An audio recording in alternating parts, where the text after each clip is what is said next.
Isn't it great when you get something and it's nicely wrapped? In this video, I'm going to unwrap my freshly powder coated frame for my T140V Bonneville. I know I ummed and ahed about painting it or having it powder coated, but because it's winter and I struggle to paint outside, I decided to have it powder coated. I got it back a couple of weeks ago, had a quick look, it was wrapped up, had a look at a few bits, but today I'm unwrapping it and I'm hoping to start building up the front end.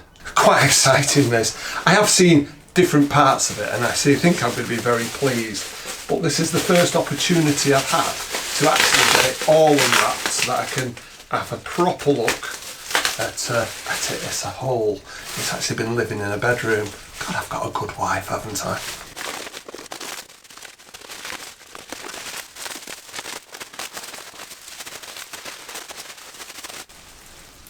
I'm thrilled. There we go. Not only have I got an absolutely beautifully powder coated frame, I've got enough bubble wrap to last me for at least a few eBay sales. Better start getting some of those listings done. Having looked it over, I'm actually really thrilled with how it's come out. I can see a couple of things that I'd have done differently if I was painting, and I'll perhaps talk you through them just a little bit. They masked all the right places, especially, places like where the head bearings are and where the swing arm bearings will be going through. So, I can't complain about that. They did block over all of the holes going through to the oil tank, and that is my biggest concern with this, is that in having it sandblasted or blasted in any way, you can end up where there's media in the oil tank and that can cause an issue. Now, even if I was going to paint it, I suspect I'd have ended up with some blasting along the way. There were some rusty bits on here that needed sorting out. So I would have had that. And my plan is I'm going to use a Charlie's type filter.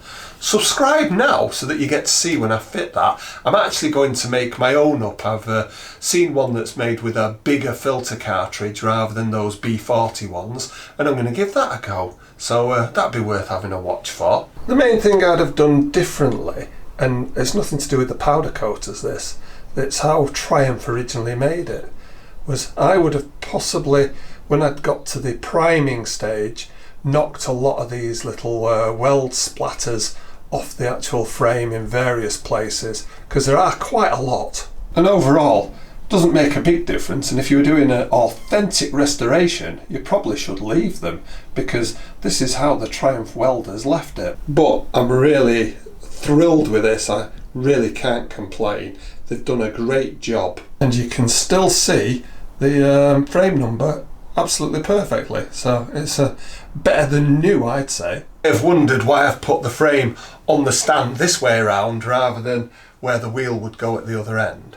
Well, my intention is I'm going to put the bearings in, I'm going to put the forks on it, I'm going to try and true the wheel hanging off this end for now.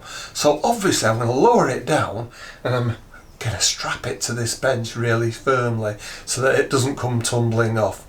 That's the intention, so let's see how I get on. I've got it on two solid blocks with a nice strap across the middle.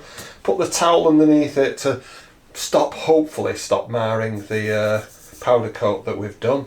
And a strap across here that's up against the bungs where the engine mounts go through, so that it's fairly tight. It's pretty solid, so I just need to lower it down. And let's have a look at getting these bearings in. Before putting the bearing in, what you need to do is there's a spacer ring to go in. So I'm going to just give that a bit of a greasing. And I'll grease where it's going into. Now it should be fairly tight, so I'm not expecting it to just want to go straight in without, oops, got my glove stuck, without a little bit of persuasion.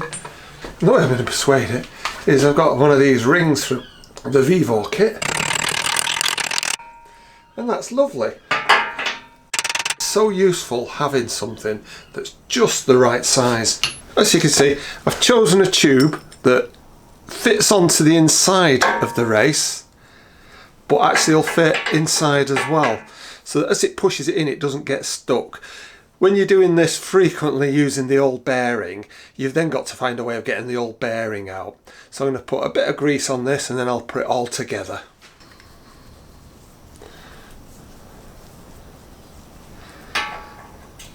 That's going to sit there. This comes up through the middle. And the ridges on this mean it doesn't waggle about as much as you might think. That's going to sit on the top there. Get the adapter. Again, it's got the right size so that it'll fit straight into it. And then screw down the top nut. There we go. So making sure it's all nicely lined up and nicely square, and the fact you're using this means that it will pull it square, and the ball bearings here mean that when you're screwing this one, it won't make that want to twist, it'll just put the pressure where it needs to be. So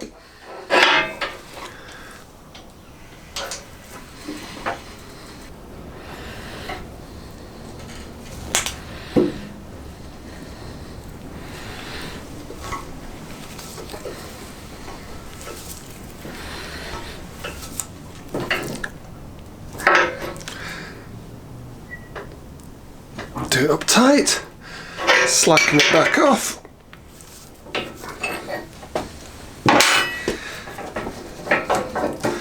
The wonderful thing is you haven't got the other bearing stuck in there.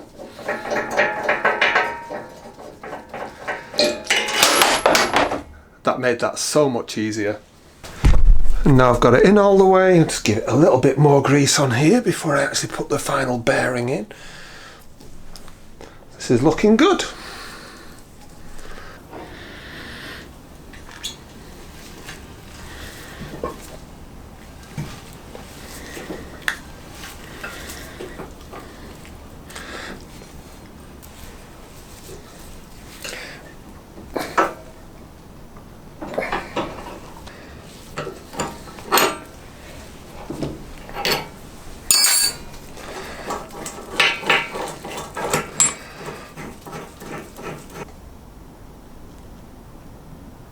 So those are the tools that I use to install the bearings.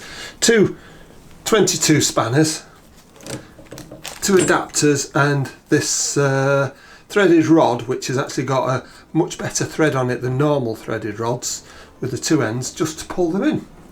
And there's the part number for the bearings that I'm putting in. And the Valvoline grease, it's their lithium complex, and it's waterproof and such like, so it's good stuff to use. And this is the Vivor kit that I took the end pieces, the threaded rod and the tubes from. It's brilliant. It's one of those that if you've got it, you wouldn't be without it. If you haven't got one, you're always finding something that you're making do and mend with. I'm really pleased with this. And the next thing to do is to get all greasy, in the time-honoured way of packing your bearings with grease. Just making sure there's plenty in there. Pretty sure that's going to do that one. And then before I throw these gloves away, I'll do that one.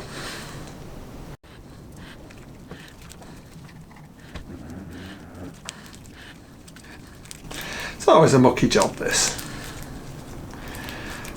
But the other thing I'm going to do is all of the spare grease that's on my gloves, I'm going to try and whop it into where the top and bottom up there, so that it's not wasted.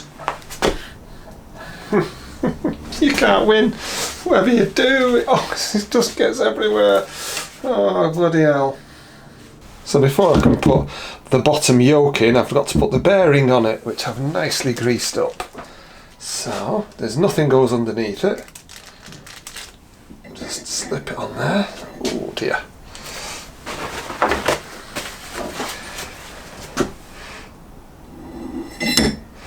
And I need to just tap it down a bit.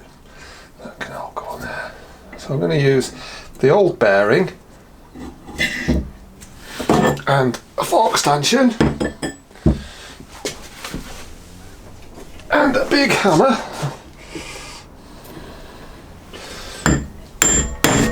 I think I'm there. No problem. And before I offer it up to the bike, I'm actually going to put a really good dollop of grease around here. It might not do any good, but it certainly won't do any harm. And before I put the top bearing in, guess what? Let's put a load of grease in here as well. Really won't do any harm, that. Right. Make sure the seal goes in, not sticking on the outside. That's all I need to do now. Push the stem through, put the nut on. And we need to make sure we find the right hole, so to speak. There we go.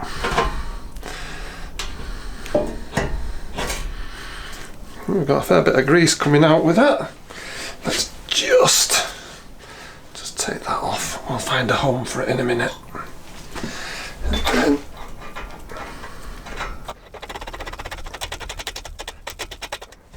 what am I missing? Yeah, I've not put the top one on, have I? I'll do that now. It's a 1 1/8 inch.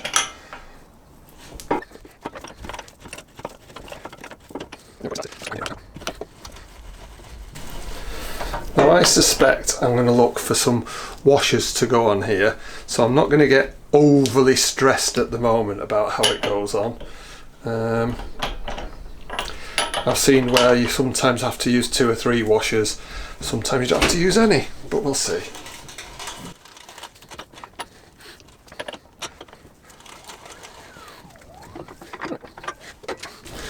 I'm alright with that at the moment, that seems reasonably secure. So I'll have a think about the washers for the future. Right, so I've tightened it down. Like I say, either putting washers in here, but when I've put the clamp bolt in, it'll hold it firm anyway. But that's about stiff enough for now. It'll be something that you'll have to adjust over time as it beds in. I think I forgot to mention, the actual lock stop was broken. You may not remember that. And we had to do a bit of welding there, and while I was at it, before we had it powder coated, I also did a bit of welding where the centre stand goes.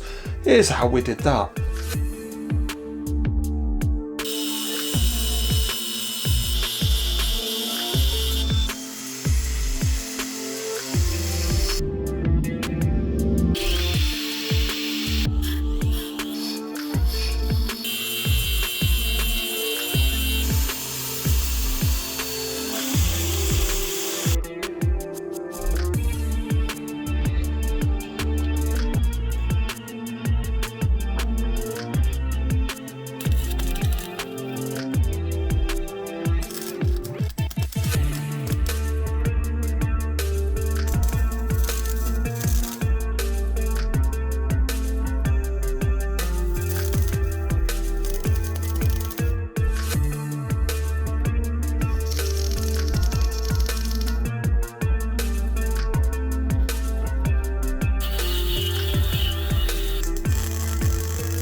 And one of the other things I forgot to mention, I put new bushings in for the steering, so that's how I put those in.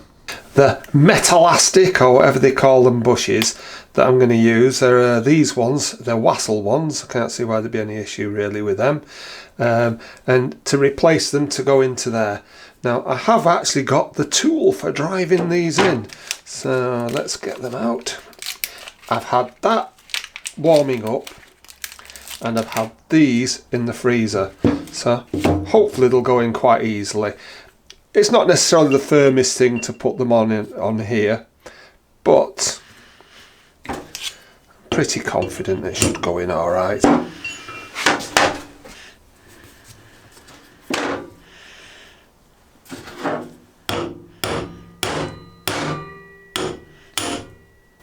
There you go. That wasn't exactly giving much resistance there. So another little tap. Now I've just got it so it's flush. Yeah, sticks out a little bit more at the bottom, but you want it flush with the top. Let's get the other one. Nice down flat.